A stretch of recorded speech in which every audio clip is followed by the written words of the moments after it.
All right, and we are live. What up? What up? Welcome to another episode of What's Next for You. Your hosts, Mikey and Ryan. Special guest, Corey West in the house. What's up, brother? Man, just driving home from work. Just driving. Living the Nice. dream, man. We get it. Right. So I guess we'll start with the obvious question. What's next for you? I can't talk about the next thing that's going. Right. I can. I just can't talk about who it's with, I guess, until they announce it. But yeah, I'll be at King of the Table in Dubai, September 28th. Nice. Yeah. So That's awesome. and then probably World Series of Arm Wrestling, and then potentially maybe some more King of the Table or East versus West in December, but nothing for sure yet. Sweet. Do you have anybody in your sights? No, I don't. It doesn't really make a big difference to me as long as it's worth my while. And I mean, that's, if they want me to pull somebody, I'll pull them. Yeah. That's awesome. So one of my first questions I want to ask is, what the hell do you eat? Like, to stay at that level of performance and training and stuff, like, are you on any certain diets, or do you just eat whatever? Man, or what's going on? I don't know. I guess it's evolved over time, but I am attempting to get leaner. I just always been so big. It just feels so normal to me. I don't even, people make comments every day, and I just feel like a normal sized guy when I walk around. I don't even think about it. Yeah. Yeah. I don't know. I've been this size or around this size since I was, before I was a teenager. What's your weight now? Probably a little heavier right now. I am trying to get I'm not going to put on a bunch of weight, and I'll probably cut back a little bit, but probably close to like 410. I think I weighed like 403 or something like that when I pulled Travis. And when you say you want to get a little leaner, I mean, we're not talking like 242 leaner, right? Oh, I can't do that. I could show you some pictures where I tried to get as small as I could in my 1920s, and it was everything I could do to be under 300. So no, I mean, like 360 probably would be where I would stop. Okay. Yeah. But who knows? I mean, I don't mind weighing 400 pounds if it just looks better, just continues to be better mass. Yeah. If you did want to cut down, what would be the plan? Everybody seems to be jumping on that carnivore diet. Is that something you'd be interested in? I've always just kind of mixed it up. Like, if I'm not training for anything, I'll do like no carb for a while, and until I start feeling really good and healthy, and then I don't mind to not eat carbs really. I don't feel like I can be quite as strong that way by any means, but it doesn't affect my day to day very much at all. But I do love to eat a ton of protein no matter what. That's just always how I've been. Yeah, I can relate for sure.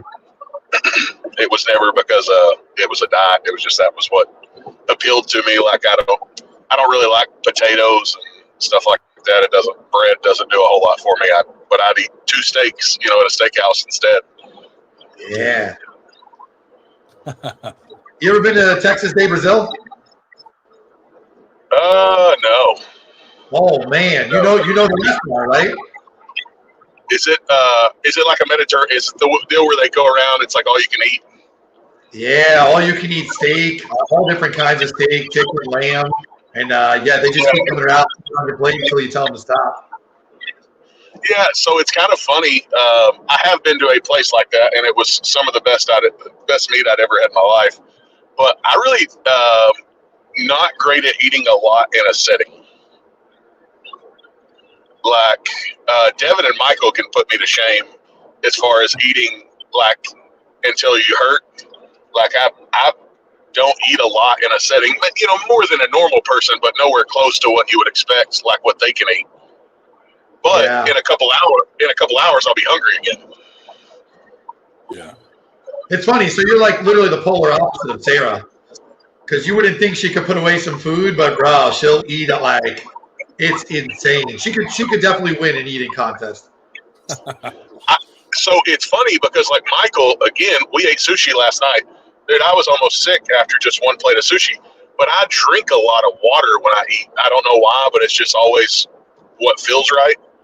And like one plate of sushi, and I was just like almost bloated beyond feeling like eating anything else. And he went back for like 3 or 4 plates, and I was just over there like, that's unreal. Yeah. Yeah, but like, I hear just normal people talk to you all the time about being able to eat a whole large pizza. And I'd be so sick if I ate a whole large pizza, it wouldn't even be funny. But I could eat half a pizza in maybe an hour and a half or something, and it wouldn't even faze me. Yeah. See, when I was younger, I could put away some food. As I got older, though, now I can't. When I was 18, I could eat a whole pizza, no problem. Now I'm with you, three, 4 slices of top. Yeah, and my mother's side of the family has a lot of like diabetic, a lot of diabetes, and I think I have some weird like diabetic stuff. I'm not diabetic, but I maybe some pre-diabetic stuff. Because if I eat, I think that's why my body doesn't care to have carbs very much, just all the sugar. Because I just feel a lot better if I just don't eat carbs. I feel great. Yeah. But if I eat something that is heavy in carbs, and I just don't feel very good at all, so I just avoid most of that stuff. Right. Now, when I was younger, it was different. I didn't even think about it. I just did it and didn't care what I felt like. But now I just want to feel good all the time, so I don't eat a lot of things. So when you have something like these large, like East versus West matches, or do you change up your routine on how you train depending on your opponent, or do you kind of do the same thing you do all the time? I definitely just do the same thing all the time. The only thing that really changes is, I just start doing a lot more weight on everything, because I don't know. I used to just push all the time, and it seemed like that didn't help with injuries and, just pain and aches and stuff. It was like I wasn't ever giving myself any time to recover. Just push. And now if I know I'm going to have some downtime, I'll just, it'll feel like I'm just going through the motions. It'll still be a lot of weight, but nowhere close to what I'm used to moving. But it just feels good. It's more like a rehab than a workout. Yeah. And I end up, with no aches and pains. And then whenever I start pushing hard again, I feel pretty healthy. Right. So, and I tend to eat more whenever I'm getting just little stuff, but nothing specific for anybody. So do you train right up to your match, or do you take a certain amount of days off prior? We usually, I think for the last match we did, up to about 2.5 weeks or 3 weeks out, and then we stopped training. Me and Michael stopped training together because we'll do dumb shit, arm wrestle or something, and so we just stayed away from each other the last 2.5 weeks. And but yeah, I'll just do light stuff the last 10 to 12 days. But I like to go through the motions just continuously. I mean, I'll end up getting real light where it's almost no resistance, just almost going through movements. Yeah. Up until probably like 4 days out, 4 or 5. Yeah. Do you study how your opponents pull and have like a game plan, or do you just are you just strong in your lane and you're like, screw it, I'm going to do what I do and that's it? I mean, I think we all. I definitely don't just like pull up the YouTube for hours and study what they do. I do tend to try to look, maybe, like this opponent I've got coming up, I might have watched 30, 40 minutes of, and I really just mostly watched him lose, to see the lanes where he's vulnerable. And just try to have options. Obviously, I'm going to try to always, use my ace. And if it doesn't doesn't work, have something else. Kind of Yeah. like whenever I pulled Farid, I definitely didn't want to. I wasn't thinking I was going to have to hook with him, but that's where we ended up. Yeah.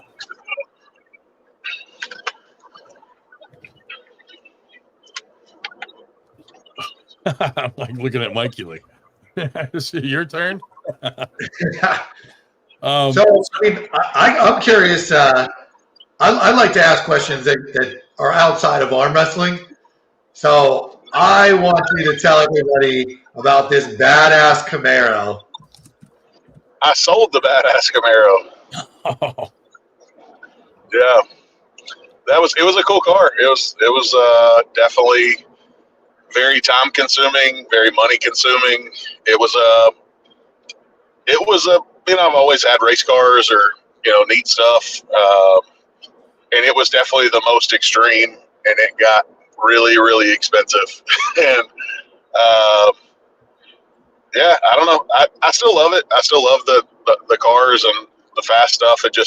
It seems almost like if I'm gonna really pursue this like I'm going to, that it's gonna have to be pretty much my only real focus as far as time and effort outside of the things that it takes to just do the day-to-day life. yeah. So you got rid of the Camaro. Did you replace it with anything, or are you toilets?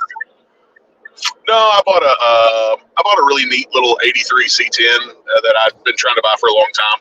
It's just a normal truck. We dropped it and put some wheels and stuff on it, but it's nothing. Just we just leave it in the garage until the weekend, and then we try to just drive it around all weekend. Nice. Did you ever get that Tesla? The what? The Tesla you were talking about getting. Oh no, I haven't gotten a Tesla. No, I would love to have a Tesla, but I don't know.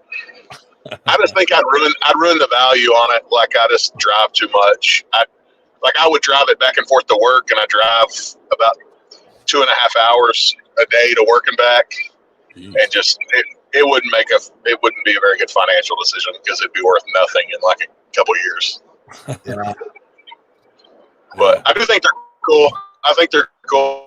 We deal with a lot of Teslas where I work, and I wouldn't want to try to road trip in one or anything, but I think there's some interesting things about them. What do you do for work? I'm the GM of just an automotive repair facility. Like we do a lot of suspension, just normal routine maintenance stuff. We're in like the wealthiest part of Arkansas, so we deal with a lot of high end cars. Yeah. But mostly just, we lift a lot of trucks. But really general day stuff. We just tires, brakes, service work, stuff like that. So like most people, did you get a lot of your strength in your, wrist and stuff from your line of work? I don't think so. Maybe a little bit. So I've only been doing this for about 4 years, kind of a crazy deal, but I worked in a paper mill from the time I pretty much got out of high school, and we did do a lot of really, really extensive, industrial stuff is all big and heavy, and just a lot of labor. I don't think that's what made my wrists strong. They weren't really strong. I've been doing that for a long time. Really, it just seemed like whenever I got around, just going at it, they just kind of adapted. Yeah. Because oddly enough, I always had a really good bench, and I used to feel like my wrists would get real jammed up when I would bench heavy, because I wouldn't wear wrist wraps and stuff, and I'd be like, man, I got terrible wrists, because they always felt like they were spraying from putting all the weight on them. Yeah. But then whenever I started arm wrestling, that all just went away. Wow, nice. So arm wrestling actually helped you with that aspect of it.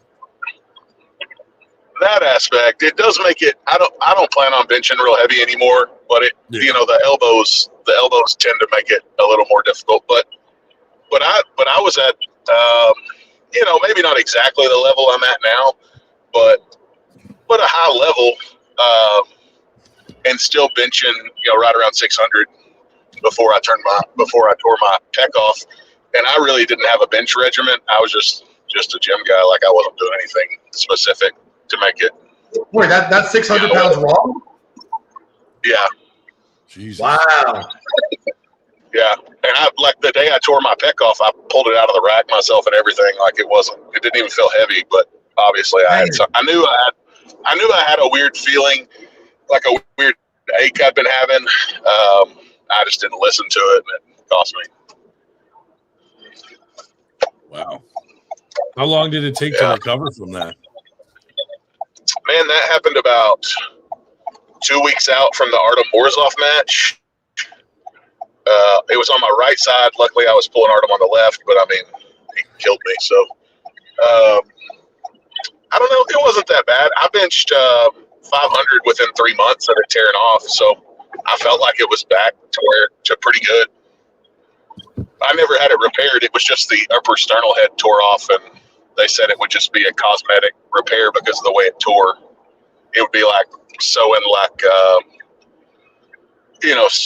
They just said there wouldn't be any strength to be gained from it the way it tore because it wasn't like tendon to bone or anything. Gotcha. So I just left it detached. So you don't lift that heavy anymore? You stopped doing that? I've done some 500-pound stuff, but I don't know that I'll ever try to even go above 500 again, probably. Yeah.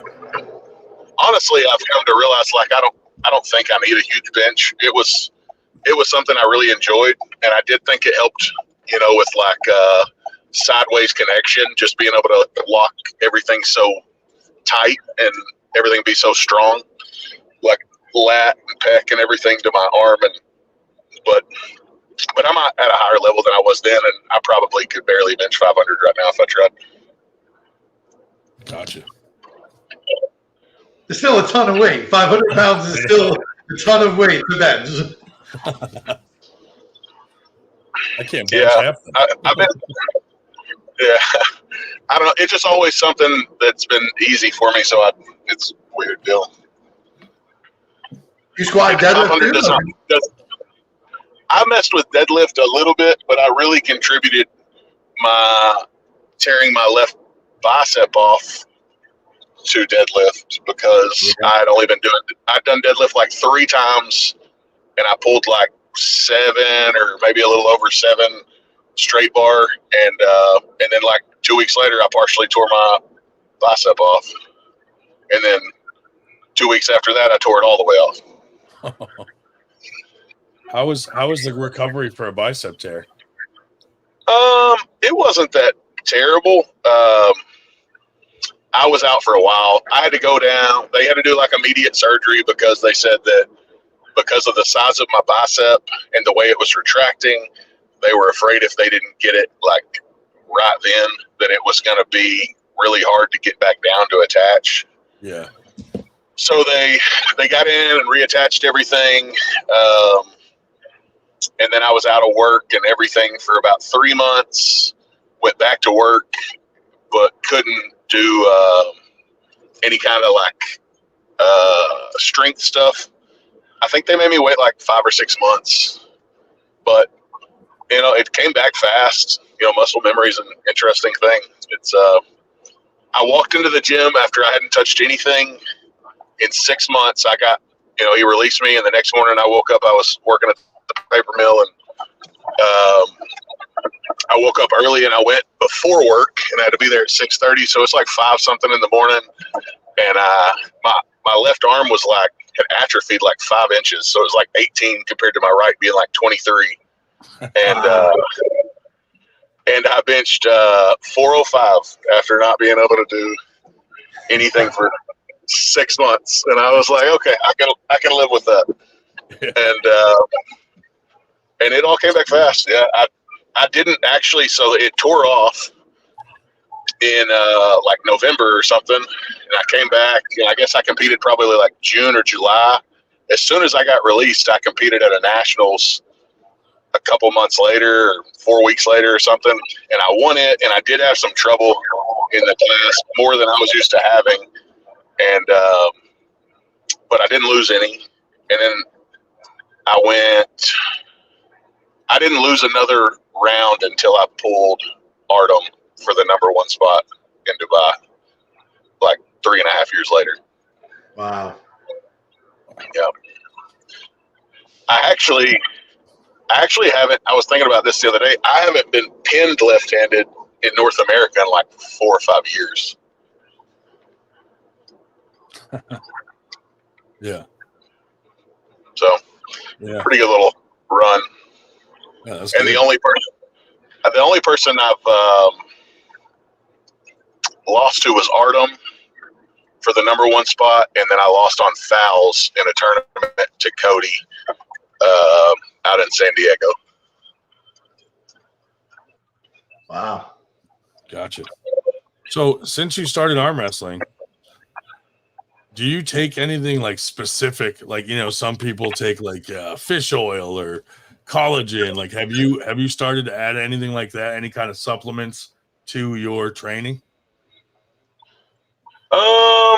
I take a vitamin D. I take some little stuff that they told me I needed when I had blood work done. But I mean, I do a lot of. I've started doing a lot of peptides just to try to prevent. I mean, I just have a lot of injuries. It seems like just a lot of aches and pains and stuff. So just try to. I did get some stem cells back in December, but Notice any nothing. difference?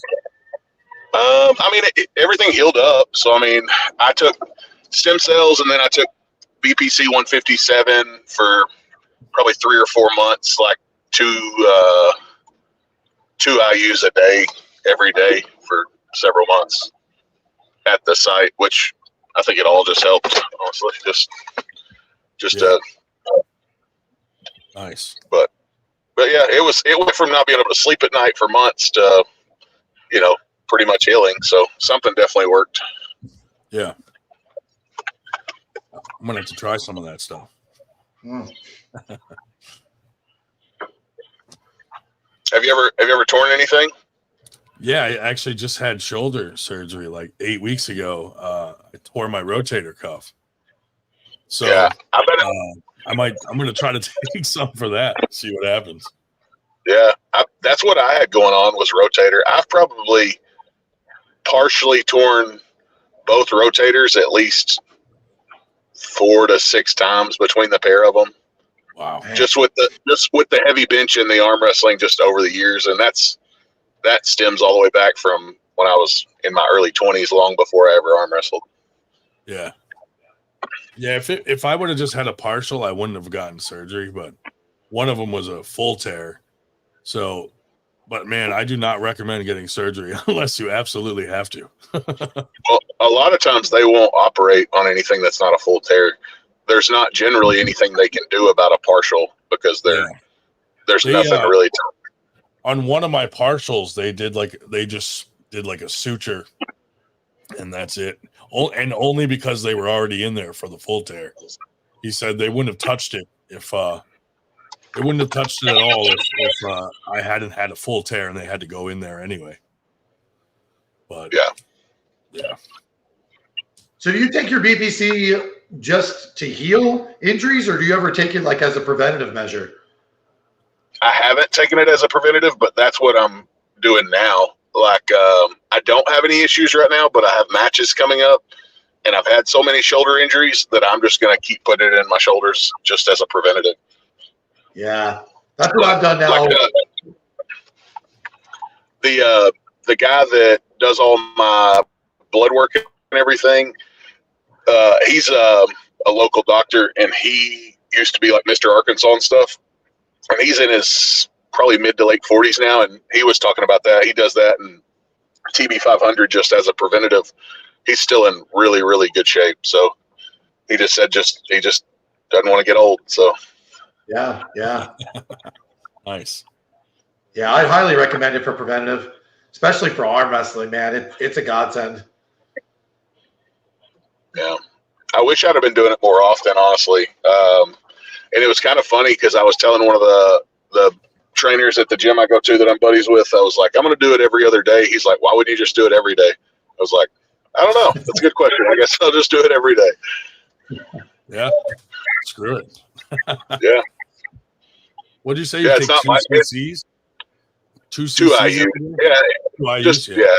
yeah, not much. And the BP is not very expensive, so I mean, it's not like Yeah. through the roof. Yeah, you can afford to do it, no problem. Especially if you have an actual issue. You'll spend as much on ibuprofen if you ain't careful, Right. just right. to try to get it to quit hurting. That's the truth right there. It's the worst part about the shoulders is sleeping. Yeah, it's hard to sleep. I can't get a good night's sleep. That's the worst part. Yeah, unfortunately, that for the most part probably not going to go away to an extent. I mean, you're probably never going to sleep the same. I bought like a specific recliner to sleep in. Like that's what I've been sleeping in because and anytime I roll over, I get a sharp pain and then I'm wide awake.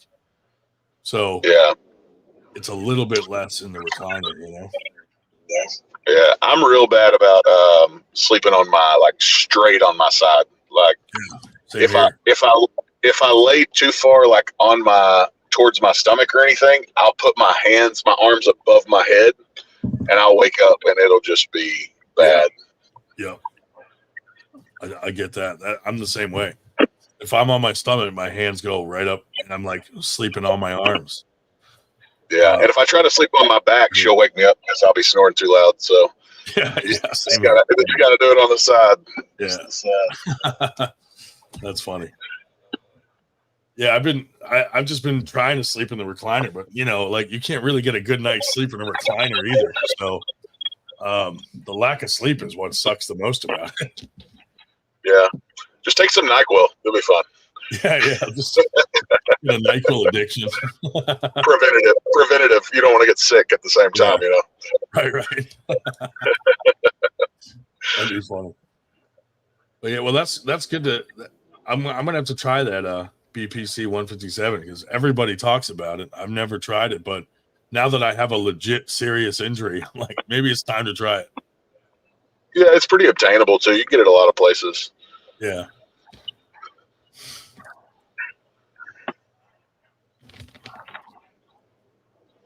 That's the best one for injuries? They say TB500 is really good too, but I've never taken it. Yeah. I've tried TB500. I know the research backs it, but BPC, I'll put my life on it. Miracle drug, it literally will make miracles happen. TB500, I don't notice much of a difference when I run them together. I saw they're starting to have some that are like 2-in-1 now, like mixed ones. Well, I haven't seen that. Yeah. I was just researching online the other day, and there's some that are just pre-mixed, like 2 different kinds. Yeah. Peptides in one. I don't know enough about them to really talk about it, but yeah, peptides are very new school, man. You want to learn about peptides? Ask high school kids. They know everything about them. Their coaches are making them take it. Yeah, right. Oh, your knee hurts? Get in there. That's crazy. I think that was cortisone that does that almost instant, right? Yeah, like on Varsity Blues. TB's not gonna work. TB's not gonna work like that. You're not gonna be able to get them right back. Yeah, they used to give them cortisone shots in their knees and elbows and get right back in there. I think cortisone's supposed to be real degenerate. It's supposed to degenerate tissue, right? Yeah. Real bad for your tendons. Yeah, not good. Not good for an arm wrestler for sure. No. Right. All right, you got anything else for Corey? Because I know he's got some stuff to take care of. Yeah, I don't want to keep him too long, but man, thanks a lot for coming on, and this is a new show we're doing, so we're happy to have you. Yeah, no problem. Sorry, I don't have more time or better. You're fine. Yeah, you're fine, man. Well, I'm a big fan, so when Mikey suggested having you on, I was like, hell yeah, dude, that'd be awesome. Well, I appreciate it. It's always fun. It's definitely a growing sport. I think it's gonna get interesting. Yeah, for sure. Someone in the chat asked, where would they have to go to practice with you? I'll be honest, I don't even hardly ever practice. Like, yeah, I don't. It's kind of a weird deal. Like, Devin said it best one time. Me and Michael used to train together a lot. It's like as we've evolved, it is almost dangerous, to an extent. Like, because now whenever we train, it feels different. Like whenever we grip up and go red line, it's I think Devin said it best. Like I was saying one time, he said, "You don't just go grab Dave Chafee like he's a training tool." Right. Yeah. You want to grab that guy. Or maybe it was Travis that said that. He's like, you want to grab that guy as few a times as you have to in your career. Right. And it's, yeah. But that makes sense. But no, we're blessed. We're blessed to have each other for sure. We just don't arm wrestle a whole lot anymore. Enough. Still train together, like weight lift stuff. Oh like yeah. that? Yeah. We train together twice a week. Talk every day, but as far as actually arm wrestling, maybe once every couple weeks, just to kind of gauge where we're at and what things feel like. See if we got any aches and pains. Just don't get near as crazy as we used to with it. Right. Well, yeah, I think nobody else has any good questions, but we got what we wanted out of it, and I don't want to keep you too long, but thank you so much. And hopefully, maybe down the road after the few things that you couldn't talk about, maybe we can get you back on host events. Yeah. Yeah. Sounds good. Thanks a lot, man. All right, brother. Yeah. Thanks for joining us. Yeah. We'll see y'all later. Thanks. See ya. Right, take it easy. Appreciate it. What a sweetheart. I know. I love that guy. You're a big teddy bear. Yeah, I love that guy. I didn't want there was like a little bit of a delay now and then when he was like answering. So I didn't want to talk because I was afraid I'd cut him off or talk over him. Yeah. And then I wasn't sure when you were gonna say something. So I was waiting we'll get used to that though. This is our first for sure. episode, but I thought that went good. Yeah. No, he's cool. I want to see him do big things, man. Me too. He's a big boy. I want to see him smash some people. Yeah. I mean, he just beat Travis left-handed. Yeah. And Travis is left. That's legendary. Yeah. Yeah. That's pretty cool. So yeah, we got to start planning our next guest. Wait, did we already decide it? Yeah, we got right. Next Tuesday, right? Yeah, Andre Sharkovich is coming on Tuesday. So we'll have to put that out there now. Yeah, I want to get Robbie Russell too. I'm going to see if we can't get him on at the same time. That'd be cool. Mm-hmm. Get him on both. Yeah, a little pre knuckles up. I'm sure Robbie will come on. Yeah, he's another really nice guy. Yeah, I like him a lot too. And yeah, Shark is one of my Florida boys, so yeah, he's holding it down for Florida. Yeah. Got to rep the locals, dude. Heck yeah. How do you think that's going to go with him and Ryan Bowen? I'll tell you what. So we talked about this a couple days ago, and I was pretty sure the Shark had it. Yeah. But Ryan's posted him and Lachlan playing around a little, and he looks really solid. He looks really solid. See, I never count out Ryan Bowen because when you do, he fucking surprises you. So I don't want to be it's when it's matches like that and it's so close, it's so hard to pick one. Yeah. But I'm like you, I'll go with the local guy just because you want to support your local guy, Yeah. But when it comes right down to it, it's you never know with Ryan. I thought Chance was gonna smash him that one time in Florida, and fucking Ryan surprised everybody. Yeah. So I didn't expect that. I was like, holy shit. Yeah. I don't know. After seeing the video with Lachlan, Yeah. I think I might have switched up. I think I might actually say Ryan. Ryan might take it. Yeah, that's crazy, dude.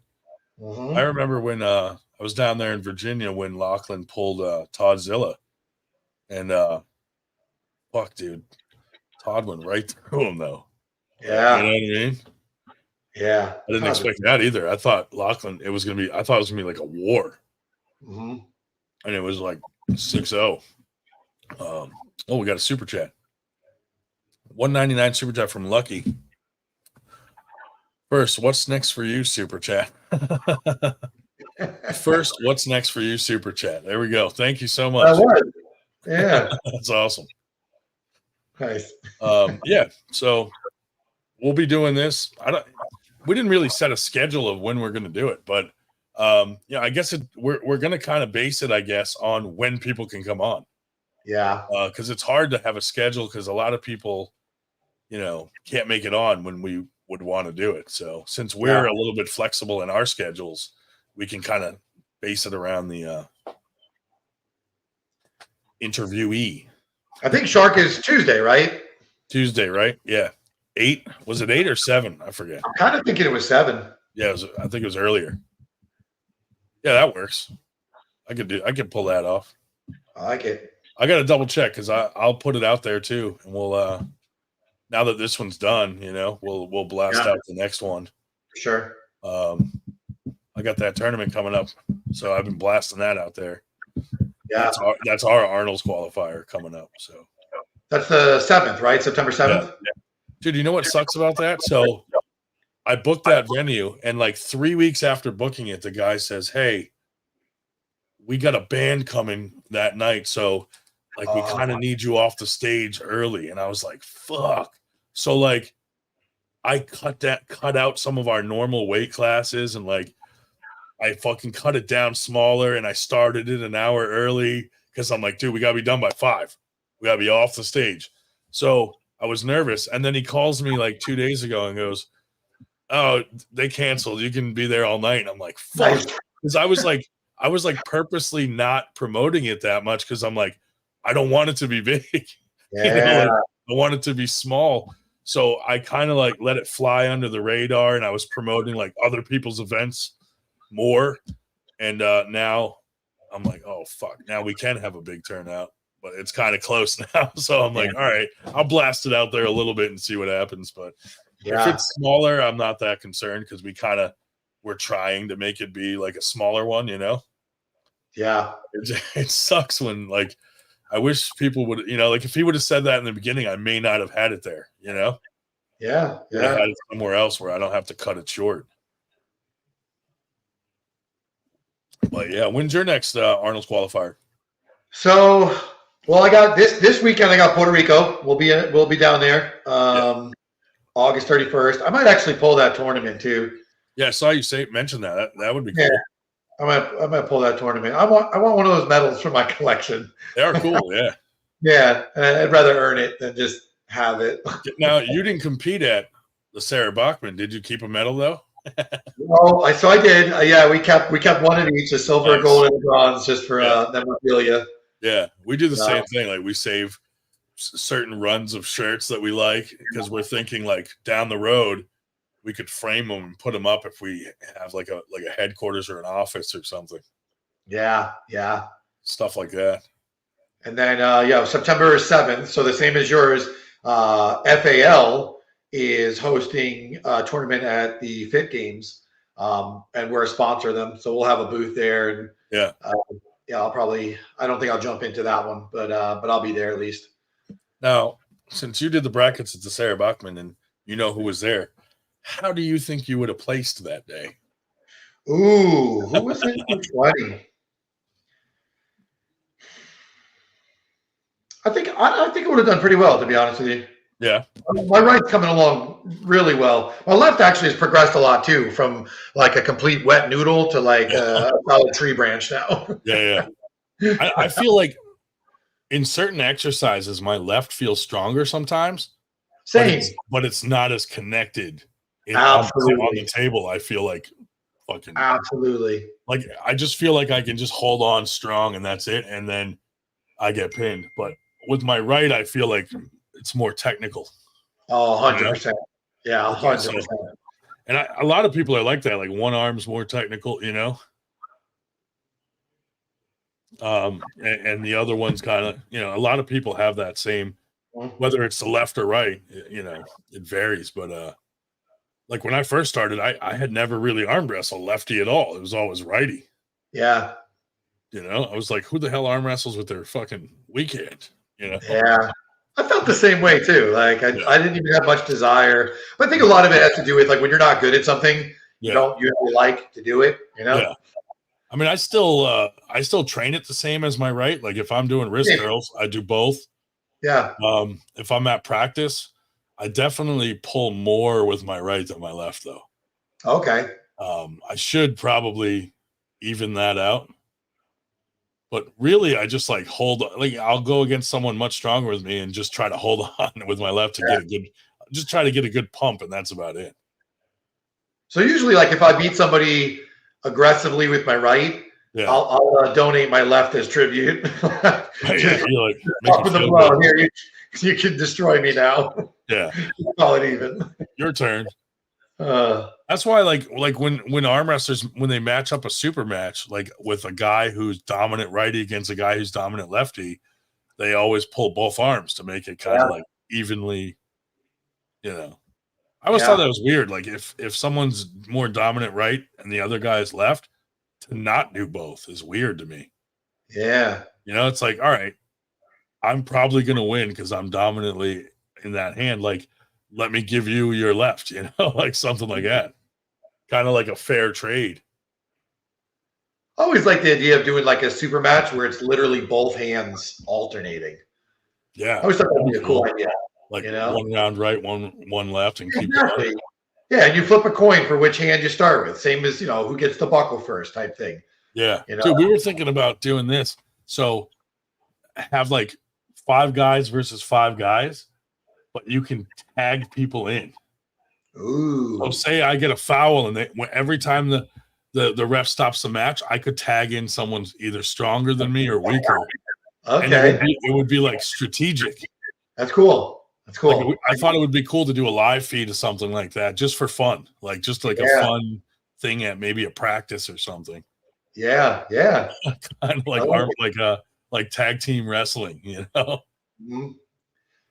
Yeah, Brandon and I were toying with an idea of doing like a team versus team. Yeah, where you would be able to pick your 5. I think it was like 1,000-pound weight cap for your team. So you could pick if you wanted, you know, 3 super heavies and then 3 super light guys, or a mixture of, you know, whatever. Yeah. And then you would set matches where you could donate your weakest guy to go against their strongest guy, which would take him out of, you know, take him out, right? Yeah. It would add a little more of a strategic play to it. Yeah. I like that when it's like strategic, you know? Yeah. Or like, I mean, I see guys purposely lose a round to go to the B side and then come up the B side and then jump back into the A side to win it, you know? Dude, I say all the time, like one of my favorite things about arm wrestling that I didn't realize until I got a little more into it, this is not checkers. This is absolutely chess. Yeah, it's not who's stronger. I love the chess aspect of it, of you know, finding a lane, and it's, to me, that's the funnest part of the sport. Dude, like way back when I first started, like I'd be arm wrestling someone losing, and you know, I was going to Team Philly practice, and Josh Vinicor is like the guy there, the coach there. He came up and just made one adjustment of one of my fingers, and then I was winning. Wow! And that like hooked me, because I'm like, dude, this is crazy. Like that one tiny adjustment made all the difference in the fucking world in the match. Yeah. I mean, it was just practice, but literally just like moved my finger, and all of a sudden I'm stopping the guy, you know? Yeah. And I was like, okay, all right, this is, you know, not just about strength. Yeah. Same thing with the setup. Like if you learn how to manipulate a setup, especially in the strap, I mean, there's so many little techniques that those millimeters translate big time on the table. Oh, yeah. Oh, yeah. It's crazy in the straps. Like that's a whole different way of pulling. Like it's totally different. Yeah. I still prefer. See, I prefer the strap, because I feel like with my weight, I can like Okay. drag them towards me, and then they're kind of outstretched. Or like with Paul Italia, I started with my elbow in the front left of the pad. Okay. But we're strapped, and on the ready go, all I did is stay firm, and I just backed my elbow from the front left corner to the back right corner like this. Yeah. And that just put me automatically on top of them. Just from just moving my elbow. Like I didn't do anything else. I didn't try to I just kept my wrist and just moved my fucking elbow. Yeah. And then I was on top, and I was like, oh shit, that worked. It's funny. Yeah, Josh Miller in Florida was literally just telling me this at I think 2 practices ago, to try to pronate by moving your elbow on the pad. Yeah, I could just automatically put my fucking hand on top. Yeah, and then I was like, whoa. Then I started coming towards me and just kind of pronating out and rolling out. But then I elbow fouled. Yeah, that was like the way I lost that match was mostly on fouls. So it was like lack of experience in the super match, Yeah, that was like my first real super match. So I don't know, just fucking wasn't paying attention to the elbows. Yeah, dude, I love super matches. Yeah, I think it's so much more fun than a tournament. I do too. I like round robins, but what I don't like about round robins is the strongest guy there isn't necessarily going to win. You know what I mean? So yeah, it's fun in that aspect because you don't know what's going to happen. But if you're trying to find out who's the best one in that group, that's not the format for that. No. That's kind of what makes it fun too. Yeah, right. Exactly. That's why I like them. I like them because they're fun to watch because you just don't know what could happen because the strongest guy might get the second strongest guy. And then his next match, he's getting the 10th strongest guy, but he's winning because he burnt out on the other guy. So, well, the same applies too for tournaments too. If you remember at the Sarah Backman Classic where we did the triple elimination money class, John Hutchinson, who's considerably lighter than Brendan Williams, and almost flash pinned him because of the match that Brendan had prior. Yeah, so it's cool. That's the exciting thing. You throw that in there, and then it becomes a game of stamina and stuff like that. I hate stamina. Really? Oh God, dude! I don't run. I barely walk. Yeah, something I probably should work on. I mean, more in the arm. But I mean, it translates. I think, right? I mean, oh yeah. Because remember how out of breath Levon was and shit, and then when Brzezinski pulled Paul Lynn, dude, he was I thought he was gonna pass out, dude. Yeah. He was really out of breath on the side between the rounds with Paul Lynn. Yep. And then you got guys like Devin that'll go to a practice and pull for 4 fucking hours straight. Oh, that's insanely impressive. Right? And then the assholes at the end of practice are taking pictures of them pinning Devin. As if it's real. Dude, that's one thing I don't like about the guys that only post videos of their wins. Do you think that's kind of a little bit cringy? I do, dude. I post. I mean, don't get me wrong. I want myself to look good, but I have no problem posting any losses. I feel like if you're going to post them all. Yeah. Here's my matches for the day. Not just here's the ones where I crushed and then not even mention your losses whatsoever. Yeah. I've had super matches before where I'll watch footage that they're putting out on their YouTube or on their Facebook, and I'll make note of who they don't have matches with that they should have matches with. And I'll assume that the reason it didn't get posted is that was a loss. Yeah. See, I purposely only post my losses. Yeah. Well, you have a title to uphold. And that's literally all I have anyway. I have no wins. So the only wins I have are Mike Aiello letting me pin him for a video just for fun. Dude, we got to get Mike on here too. Oh, he'd come on, dude. Yeah, he's a fucking character. Yeah, I love his one-liners. Whenever he comments on something, it's fucking crazy. Oh my God. Yeah, that and his memes. His fucking memes. Too funny, dude.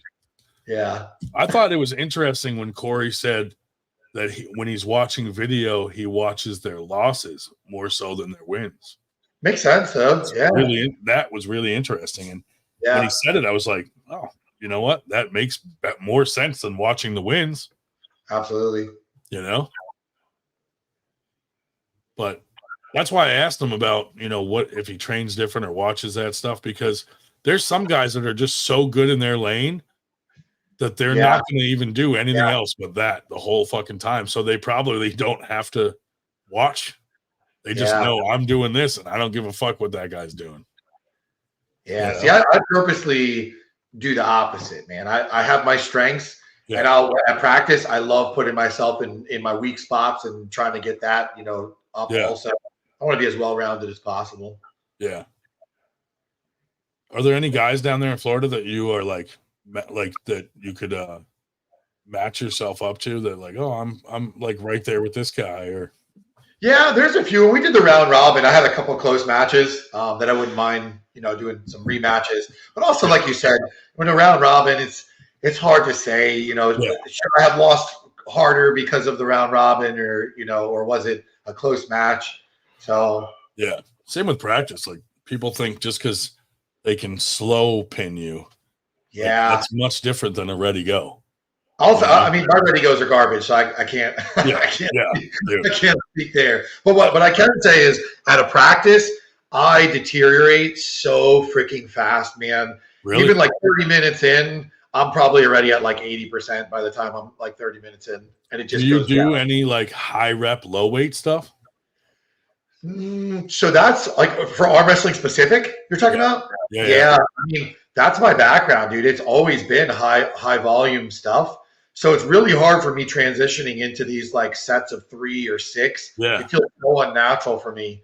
And dude, usually the guys that do high rep stuff have a lot of stamina on the table. Yeah, not me. Yeah. You need those stem cells. Yeah. I got stem cells actually.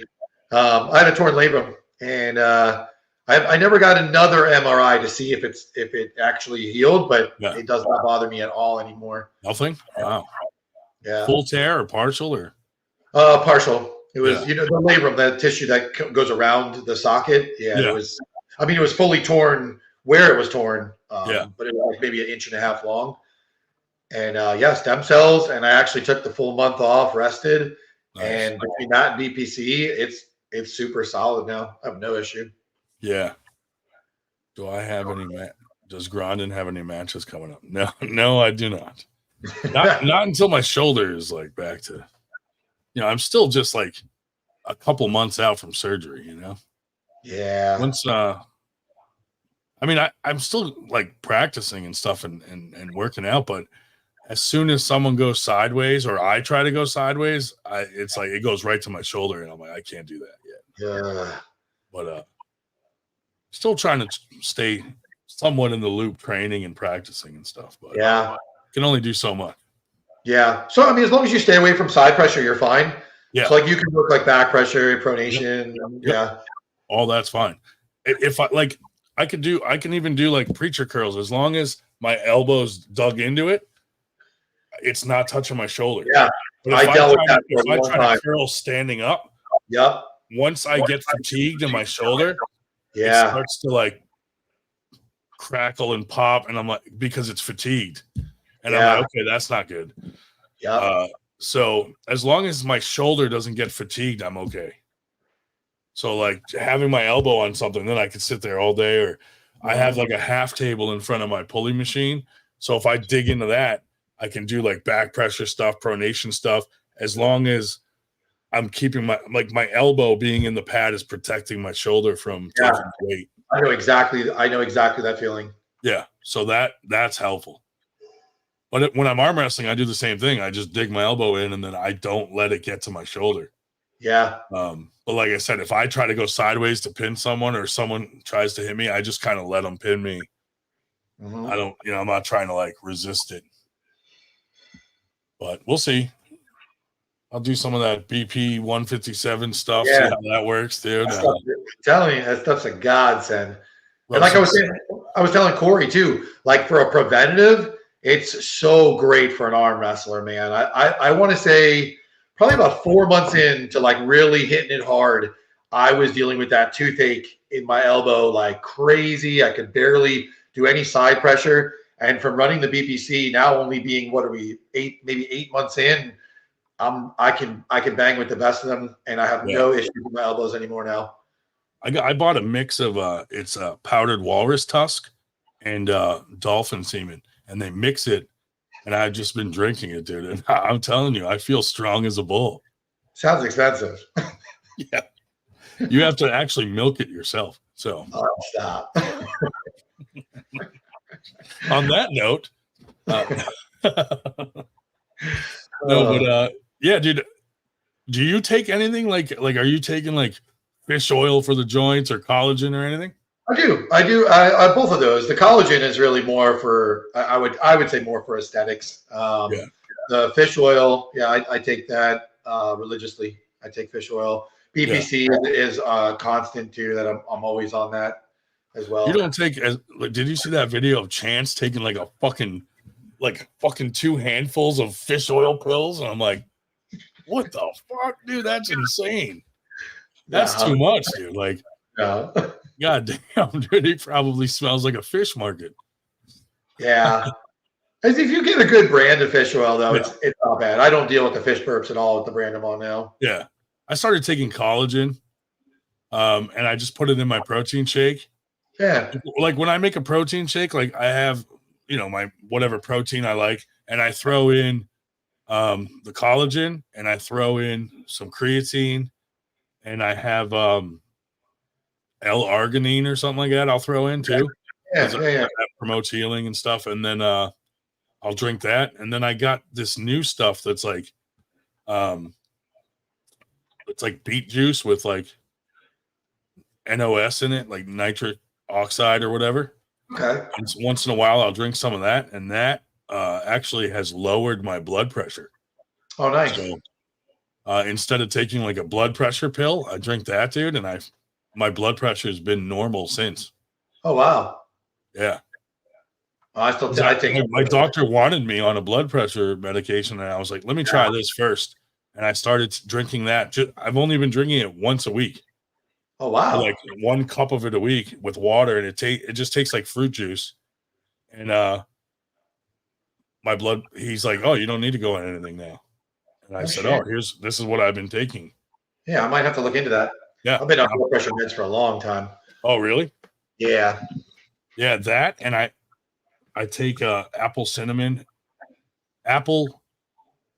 vinegar, that cider stuff, and I take it, and it has cinnamon in it, and then I take a milk thistle pill. Okay.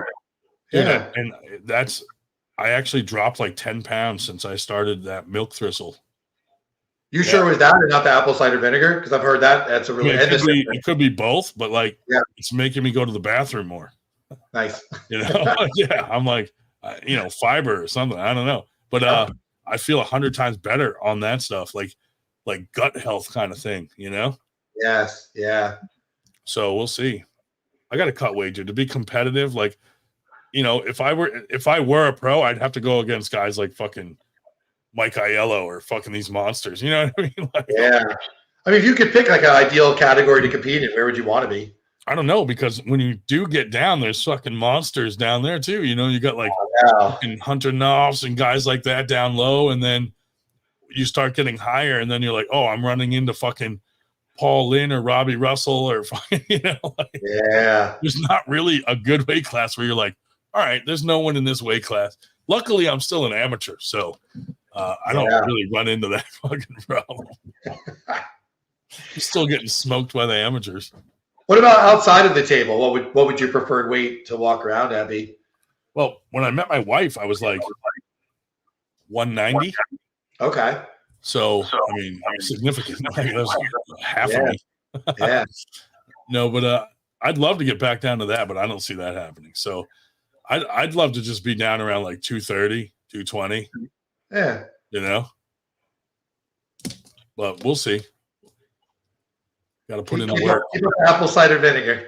Dude, it sucks not sleeping because I'm so tired all the time, Yeah. You see, dude, like I'll be posting shit at like fucking 3 a.m. in the morning, and it's like I get a sharp pain in my shoulder, and then I'm awake. Yeah. So then I'm like, first thing I do is pick up my phone, and then I'm like, well, might as well post some fucking flyers and share people's shit around, and yeah. I do the same thing though. I get up in the middle of the night to pee. Yeah. Quite a bit because how much water I drink. Yeah. And while I'm in here, I'm sharing people's stuff, and I do the same thing. Yeah, that's the problem too. Is like I've been drinking a lot more water, and I cut out like anything sugary, or I'm not drinking soda. I used to drink a lot of Diet Coke, which is not good. Now it's like just water. That's good. Or I'll do that once a week. I do that beet juice fucking drink, but nice. Just water, dude, has been and my protein shake I'll take. Like I use the protein shake sometimes as a meal replacement. Okay. So like if I'm gonna take that in the morning, I skip breakfast and just take the protein shake. Okay. But what kind of water? Just regular, like basic water? Yeah, I mean, I've been looking into like a lot of people suggest like taking specific water, like that's treated or fucking like. Dude, I love the pH water. Yeah, I swear by it. Does it make a difference? It tastes better. Yeah, for sure. And later on, when you're bored, go on ChatGPT and ask it the benefits of pH water. You'd be surprised. After you did it that one day, I downloaded it, and I've been just ridiculous questions. I'm like, yeah. By the end of the week, I'm gonna know everything. Right? Yeah. Yeah. Where I draw the line with ChatGPT is when people use it for business, and they say like, create a post marketing a sale of a product, and then it writes it for them. Yeah. And I don't know, man. You can tell. I take a lot of pride in me building the businesses, and that's me. Yeah. Getting information is one thing. I love ChatGPT for that, but when you have it writing posts for you, and I don't know, to me, that's weird. I enjoy writing like that. Like my favorite time is when I'm fucking writing something. Yeah. I used to. So, funny story. When I was younger, I hit someone with a pillow, and I got arrested. I yelled out "pillow fight." Stop. I hit them with a pillow, and I got arrested. Right. So, Howard Stern talked about the idiot from New Hampshire that hit someone with a pillow. No way. Yeah. So then all these people start like in court, dude. People showed up at the courthouse with signs saying "Free the Pillow Bandit." Because they put me on the front page of the newspaper up there that said, citizens of Manchester, which is the town I lived in, can rest easy. The pillow bandit has been caught. Bro, so that went like, at the time, there was no like viral. Yeah. It went as viral as you could go viral. So some guy reached out to me and he's like, hey, because of that happening, like I had like a blog back then, and I promoted it mostly like on MySpace, old school AOL. So this guy reached out to me. He's like, I want you to write for my magazine. And I blew him off. I thought he was like just some weird creeper. Yeah. Because he wanted to go to lunch. So a month later, he hit me up again. So I went and met with this guy. And it was legit, dude. It was a magazine out of Boston. And he gave me my own column, dude, as the Pillow Bandit. So like I had a character as the Pillow Bandit, and I started writing for this magazine, and then he sold a bunch of my articles to Maxim. So then that like opened up all kinds of opportunities for writing articles, and I did that for a while as like a side job, and so it kind of was funny. But yeah, like Howard Stern was talking about me. My friend called me. He's like, dude, Howard Stern's making fun of you and trolling you right now. And I was like, awesome. Like, Wow. But that kind of got me going in writing and stuff like that. But dude, I love about life is that sometimes like the worst situations where you think there's no good that could possibly come from this can be such a pivotal point in your life. Yeah, dude, I had to go to jail for a month for that. I was like, stop. Yeah, I'm not kidding, dude. Me and my buddies were driving around in a van. It was like college prank. And like we'd hide behind something with a pillow and pop out and be like, pillow fight, and then hit people. Well, I hit this lady and she didn't even care, dude. She just said, fuck you. And she kept walking. Some fucking Karen guy saw it happen. And he came over and was like, I'm calling the police for you. Wow. Yeah. So they got the license plate of the van, and it was my buddy's van. So they eventually like pulled him in, and then, you know, they figured out like we were together and all this stuff, dude. And fucking, I had to go to jail for a year. They were trying to get it for a year, and my lawyer got it knocked down to a month. And I'm like, a year for hitting someone with a pillow? And the judge was like, I want to make an example out of you because I don't want everyone running around doing these crazy pranks. Wow. I was like, oh my God, dude, can you imagine doing a year? So then when I got to jail, dude, and I walked in, the stupid pillow bandit thing had been on the fucking news for like a week. So I walked in, dude, and people are clapping and fucking like looking at me going, there's the pillow bandit. And then well, I get my first phone call from jail, and I call my mom, and I'm like, Mom, I have a problem. And she's like, oh my God, what's going on? You know, I'm only like 19. And I said, because of the crime, they won't let me have a pillow in my cell. Dude, she was like ready to call the fucking jail and like bitch and be like, give my son a pillow. I was like, I'm kidding, Mom. Jesus Christ, relax. Wow. But yeah, it was fucking nuts, dude. I'm assuming there was a misdemeanor, right? That wasn't a. Yeah, it was like simple assault or something. And the lady didn't even press charges, dude. The cops did. Wow. She didn't want to press charges. She's like, he hit me with a pillow, not a fucking brick. You know, like. Wow. Yeah. So I mean, but then, you know, you see on the news like firefighters going around doing the same thing dressed as an elf, and no one fucking, no one arrested them. You know? Yeah. But yeah, that was crazy. But that got me that writing gig. Exactly. Yeah. Which was crazy, dude. So it gave me all kinds of cool contacts, like in that side of the world, you know. How cool. Yeah. And I had a similar story happen too. I got arrested for street racing. Yeah. Turns out when you run from the cops, that's felony charges. I wasn't aware. And I ended up losing my job of 13 years.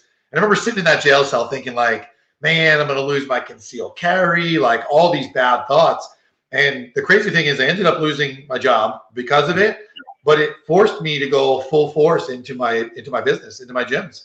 Oh, and nice. They would absolutely not be what they are today if it wasn't for that. So you're a felon. No, I had a good lawyer. I got felony charges. So you beat it.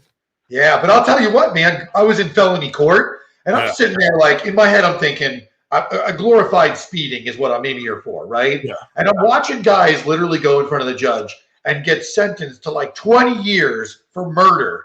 Yeah. And I'm like, I don't belong in this courtroom. Like I was driving fast. I didn't kill anybody. It was intense. It was intense. Dude, I'm a felon, so I was like, man, if you're a felon, we got to change the name of this podcast. You got a felony from something else? Yeah.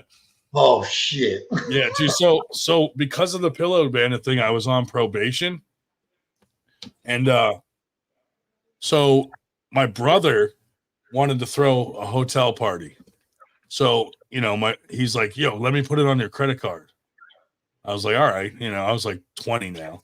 Yeah. He put it on my credit card, and he threw a fucking crazy party, right? And some dude showed up there and was like starting trouble. So my brother called me. He's like, dude, this guy's like causing all kinds of fucking problems. So I was like, I'll be right there. You know, now I'm on probation. I'm not even supposed to be. I have a curfew. So I go there, and this dude's like, he's like, you know, we're 20 and this dude's like 30 and he's starting fights. So I took the curtain rod off the window, like a big wooden curtain rod, and I just fucking baseball batted him in the face. So he leaves, and then he calls the cops on the party. He wasn't even mad that I hit him with a curtain rod. I didn't get in trouble for that. I got in trouble. I left, and they continued to party, and they raided the party, and one of the kids had drugs on him. Stop. Because the room was in your name? Because the room was in my name, my probation officer was like, "You're in trouble." Wow. And I was like, I wasn't even there. They had zero proof that I was there. I just went there to get rid of this 30-year-old that was causing problems. And so that violated my probation with the Pillow Bandit thing. And yeah. But I've grown up a lot since. Like I don't do things like that anymore, you know?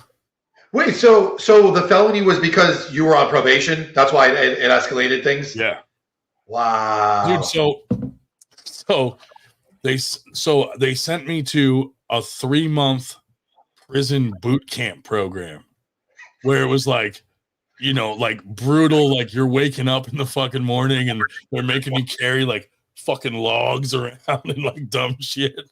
Dude, no, it's not real. Like from a fucking pillow assault, and then renting a hotel room is your crimes. Yeah. Wow. I mean, I've since gotten the felony dropped. Like now I'm good. You know, that was like 20 something plus years ago.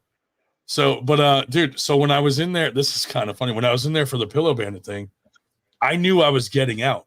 Like what day? So I'm in the kitchen, right? Because they give you a job. So I'm like in the kitchen and I took a handful of egg salad and I threw it at the back of an industrial fan. And it fucking covered the whole kitchen, dude. So now the cop there made everyone stay to clean it and they all missed their visit. So guys are walking by me like, "You're fucking dead." You know, like that's the only thing they look forward to is their visits. Wow. So one cop's like, you know, "That's a week in the hole for you." And I was like, "Oh, just a week?" And he was like, "Make it 2 weeks. And if you say one more word, I'll make it a month." And I was like, "Why don't we make it 2 months?" And literally 10 minutes later, someone walks in and like, "Grondin, let's go. You're getting released." And I was like, "See ya." Wow. But I'd imagine if I would have had to stay in there, like all those guys that missed their visits would have been pretty fucking mad. Yeah. You know, but yeah, that was probably not the best idea. I thought it would be funny, but pissed off a lot of people in there. Yeah, but you know, like when I was in there for court, you know, I felt the same way. I'm like, dude, there's people in there with me in the courtroom for like murder, rape, this, that. And I'm like, dude, all I did is throw a party. Like I put a party on my a hotel on my card. Right. And one of the kids had like fucking weed and fucking like ecstasy on him or some shit. And boom, because I was on probation, it amplified the charges. So wow. Yeah. I mean, I'm not like Eric Harlan. I wasn't like shot by a lesbian in a trailer park or any crazy stuff like that. But yeah. So I mean, once enough time had gone by, I petitioned to get it dropped and all that stuff. So yeah. But yeah, it's ridiculous though for stuff like that, you know. And it's like, but then you hear someone like raped someone and they're out in 3 years with no charges. It's like, what the fuck, dude? Right. Yeah. Yeah. This shit is backwards as hell. And I remember too, when I was on probation, they gave me 1 year probation. And I remember during that time, I was so cautious of like, I was a little fighter back then too, man. And I was so cautious to stay out of trouble. And I don't know what I would have done in your situation. I don't even think I would have crossed my mind to say, I better not rent this hotel room for this party. It never crossed my mind, dude. Yeah. I knew when my brother called me, he was like, "You got to come here. There's a dude like starting to fight with us." I knew like, okay, this is risky. Yeah, that's where you fucked up, in my opinion. I would not have. But the funny thing is that's not what I got in trouble for. Yeah, that's wild. I was like, what the hell, dude? But yeah, so that kind of sucked. But because it was a first-time felony, they let me do that prison boot camp thing for 3 months. And then I was done.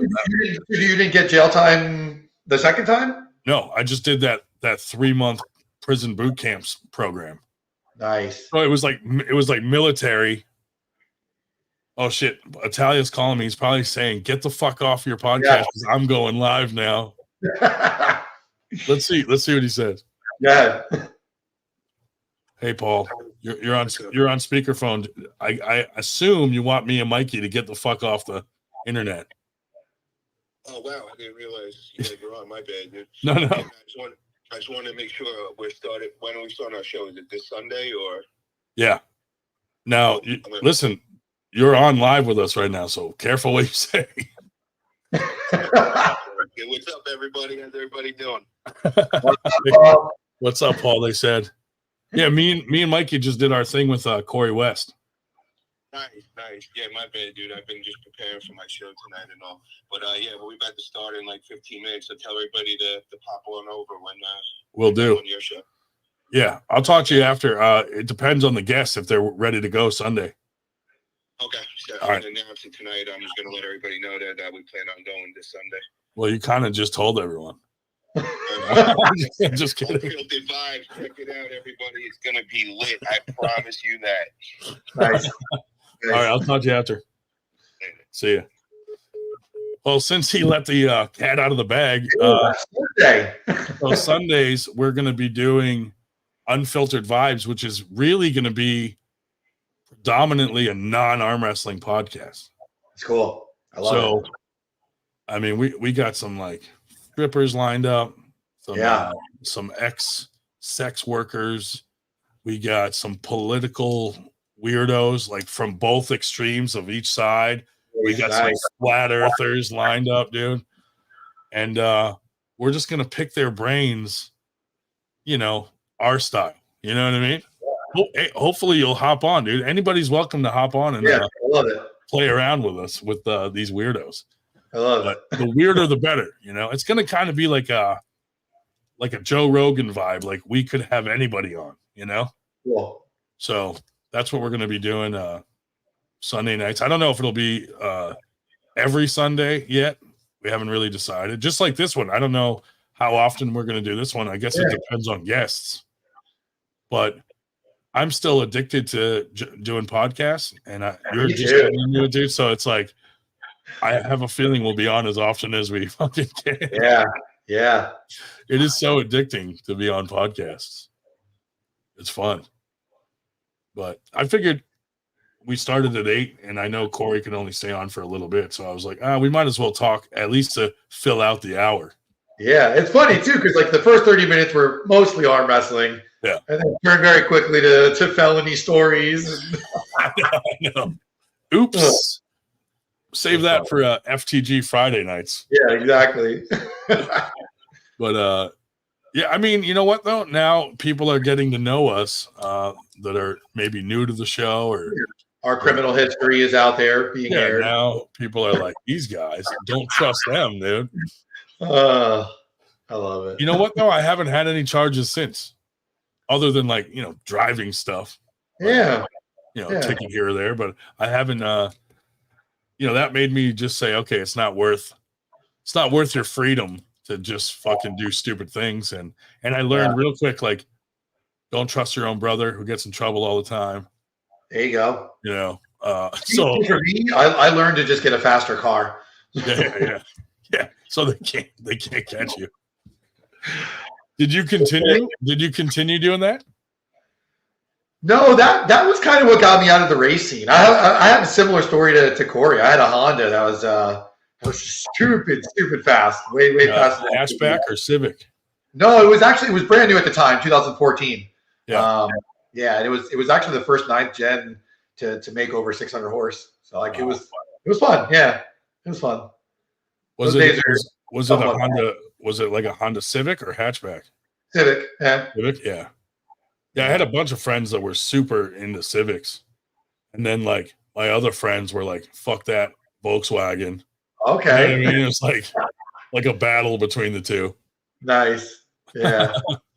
Yeah, now I got the Tesla. That thing is stupid, bro. I'll have to take you for a ride in it. Like, stupid fast? Oh, my God, dude. Over 1,000 horsepower, all-wheel drive. Like, oh my God. It's stupid, dude. Is it fully... Is it hybrid or full on battery? Yeah, full electric. Mm-hmm. That's the thing about electric motors, dude, is they're instant, like boom. Where like a gas engine has to build up to that speed. Yeah. No, I'm not exaggerating. Even like 1,000 bikes, leader bikes, I'll Yeah. walk them. Insane how fast that car is. That's fucking awesome. It's Do you, stupid. do you race it like at a track or do anything? No, I mean, no. Those days are, like I said, they're behind me. I'll toy around on the street a little here and there, but like it's legit like a roller coaster when you take off. And I bet, dude. it literally I turns mean, your stomach. even back in the day, I remember being in some of my buddies' Honda Civics. Like your head would get thrown back into the seat. Yeah, So I can imagine with yours, it's even worse. Yeah. It's stupid, bro. Like G-force. Mm-hmm. Mm-hmm. That's crazy. Do you ever take Sarah in it and fucking scare her? No, she loves it. It was funny too. There's actually one time when I first got it, and Yeah. she was recording. She had the phone in front of her, Yeah. and it's literally so powerful that the phone flew out of her hand and gave her a freaking black eye. Like I was dying. People see you guys the next day and she's like, he did it. Yeah. I mean, I guess technically you could kind of count that as me doing it, Yeah. right? I mean, it's a technicality, but for sure. Yeah. That's Yeah. hilarious, dude. Dude, I felt bad when we had Corey on because I was like, I knew he was pressed for time, so like I didn't know like what to ask him. I didn't want to like ask a question that was like a long-winded answer. I know. I have a lot more questions too, like a lot more stuff I wanted to talk about, but yeah, I knew it was pressed for time, so We'll have to coordinate between us too, like you ask one, I ask one, you ask one, or something like that. Because there were times where I'm like just waiting to see if you're going to ask, and I didn't want to cut you off, and then you were doing the same thing, and there was a little bit of dead air in there. Sure. Now and then, but we'll fix that. We're sorry, we'll fix that, guys. Yeah. So Shark Tuesday and maybe Robbie Russell. Yeah, Did you reach out to Robbie, or you want me to ask him? Yeah, I don't know if I did or not, man. Sometimes, like, when you send requests or messages for the first time, they get lost in that, request folder. Yeah. Who else did I reach out to? Ryan Bowen, too. I sent him a message to see if I can get him to pop on, but that Australia time is always so difficult. I know. A lot of times when we do them, we have to be on at like 11 so that it's like 6 or 7 a.m. there or something. Yeah. Which I'm up anyway. Fuck it. Yeah. I'll get on at 3 a.m. I don't care. But I think this was a good first episode and, an epic first interview with someone of that caliber, Yeah, absolutely. Super nice guy, great beard. It's funny you mentioned that. I literally was thinking the same thing. I'm like, man, that's a fucking beard right there. Dude, that's legit. He's not like my little fucking fake beard. He's a fucking Viking, dude. Yeah. Yeah. It's like, how much food can you store in that thing?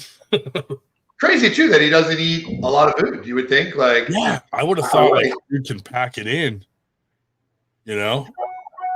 I thought for sure like he to perform at his level and as an athlete, you gotta be on some kind of certain diet or high protein. Yeah. But it sounded like he just kind of whatever. I eat more protein than carbs or something. Or are you on a specific diet? Me? Yeah. I mean, I still have my bodybuilding roots. Yeah. So it's very, chicken and rice. I weigh out all my stuff, my portions. I'm nowhere near as strict as I used to be, but I'm still pretty calculated with everything. Yeah, I'm starting to really keep track just because I want to cut weight. Yeah.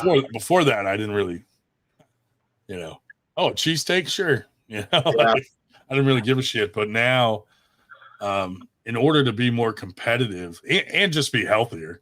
Yeah, you definitely feel better when you eat better for sure. Yeah. But it's a good balance now. I'm telling you, I used to be a nut with it. Like I would down to the grain of rice. And now, like when we go to Knuckles Up, we're definitely getting Longhorn. Oh, yeah, dude, for sure. For sure. Cracker wraps. Oh, dude. Like now that first off, we talked about it on the podcast, and then you sent me that picture the next day eating them, and I was like, this fucker. And then it took everything in me to not go there and get those. I was like, God damn it. Now I just kept thinking about them because you sent me the picture. Here, now I want them. Man. I fucked up bringing them up again. Dude, you made yourself go get them. I know. Dude, those are great. They are so good. I had never gotten those there. I know. I only I got the parm crusted steak. And then, Yep. like I said, I got Shubich and all those guys hooked on it because not many people know that you can parm crust it. Yeah. They Yeah. don't make it really obvious. I've never had it on my steak. I've always done the farm crusted chicken. I might have to try it on a steak. Oh, fucking good on a steak. Yeah. Yeah. I wonder if you can just be like, can you give me a pound of this parm crust to go? Just a farm crusted plate. Yeah. Yeah. Just like fill a doggy bag with parm crust and just Oh, take it God. home. Put it on whatever you want. Or like parm crust dip, like for the bread and stuff. Like, Yeah, oh, dude. the possibilities are endless. Their parm crust is really good. It's not like It next is. level good. It is. It's probably not that great for you. It's probably really high in salt content. Yeah. But they have good food, man. uh, There's one right near the Knuckles Up because me and Is there? Shubich always hit it when oh, he bro. comes to town for the Knuckles Up. So Let's do I it. know there's one not that far. Let's do it. I don't know what they got planned after because they used to do like a dinner for everyone at Okay. that restaurant, but now I think they're doing one that's like just for the athletes after the after pull. So I don't know if that's open to the public this time or not. I mean, they'd probably allow us to go to it if we were. I was gonna Really, say, are we considered regular folk? I don't know. I don't think so. You know I what? feel special. I'm just gonna tell them like, you don't want to fucking keep me hungry. Yeah. And then maybe they'll invite us. Good point. Like they wouldn't want to see me when I'm hungry.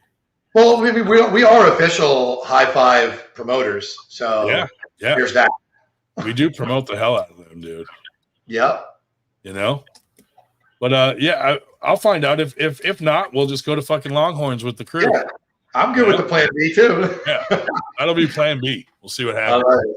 I love But, it. all right, well, hey, let's end our first official Yeah.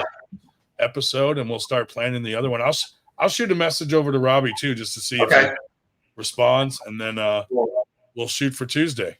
Yeah, I love it. Let's do it. All right, man. I'll talk to you soon. All right, bro. Take it easy. See you, everybody. End stream.